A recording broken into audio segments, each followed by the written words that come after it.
একই দিনে দুইবার সূর্যাস্ত এবং একই রাতে আকাশে উল্কা বৃষ্টি, এমন অবিশ্বাস্য মহাজাগতিক ঘটনা কি কখনো একসঙ্গে দেখেছেন? স্পেনের একটি গ্রাম এবার সাক্ষী হতে যাচ্ছে এমনই এক বিরল ও রোমাঞ্চকর দৃশ্যের। স্পেনের বুর্গোস প্রদেশের আভায়ানোসা দে মুনিও গ্রামে স্থায়ী বাসিন্দা মাত্র কয়েকজন। তবে 2026 সালের 12ই আগস্ট গ্রামটি বিশ্বের অন্যতম আলোচিত কেন্দ্রে পরিণত হতে যাচ্ছে। সেদিন এখানে দেখা মিলবে এক পূর্ণ সূর্যগ্রহণের। 1999 সালের পর ইউরোপ এবং 1912 সালের পর স্পেনের মূল ভূখণ্ডে এটিই প্রথম পূর্ণ সূর্যগ্রহণ।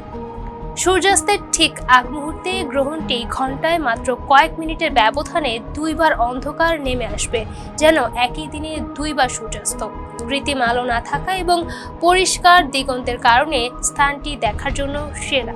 শুধু সূর্যগ্রহণই নয়, ওই একই রাতে আকাশে দেখা যাবে বিখ্যাত পারসেইড উল্কা বৃষ্টি। কাজের অভাবে একসময় জনশূন্য হয়ে পড়া নিঝুমি গ্রামটি দুই বিরল মহাজাগতিক ঘটনার মেলবন্ধনে আবারও মানচিত্রের কেন্দ্রবিন্দুতে ফিরে আসছে।